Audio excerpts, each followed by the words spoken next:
आपण बघत आहात AKP न्यूज मराठी. आपला आवाज आपली ताकद. सबस्क्राइब करा, शेअर करा, लाईक करा. AKP news Marathi.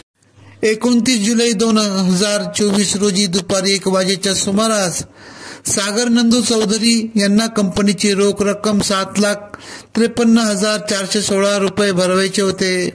हा भरणा करण्यासाठी ते बँकेत जात असताना मोहदरी घाटातून जात असताना 2 विना क्रमांकाची एक मोटरसायकल व एक कारमधून आलेल्या 8 इसमांनी पाठीवर धारदार हत्याराने वार करत, हॉकी स्टिक व लाथाबुक्क्यांनी मारहाण करत रोख रक्कम असलेली बॅग घेऊन तेथून फरार झाले.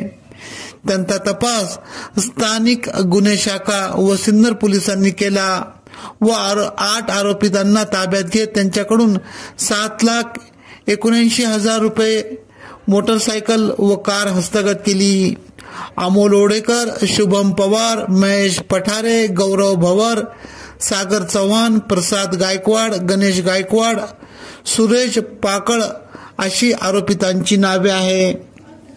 सदरची कामगिरी स्थानिक गुन्हे शाखेचे पोलीस निरीक्षक राजू सुर्वे यांच्या मार्गदर्शनाखाली MIDC सिन्नर पोलीस ठाण्याचे पोलीस निरीक्षक यशवंत बाबिस्कर, पोलीस उपनिरीक्षक किशोर पाटील, पोलीस अंमलदार भगवान शिंदे, योगेश शिंदे, नवनाथ चकोर, प्रकाश उंबरकर, प्रशांत सहाने, जयेश खाडे तसेच तांत्रिक विश्लेषण विभाग व ग्रामीणकडील प्रदीप बहिराम, हेमंत गिलबेले अशांनी केली. सदर गुन्हा उघडकीस आणला. पुढील तपास उपनिरीक्षक किशोर पाटील करीत आहेत. AKP न्यूज साठी विशेष प्रतिनिधी भगीरथ आतकरी, इगतपुरी, नाशिक.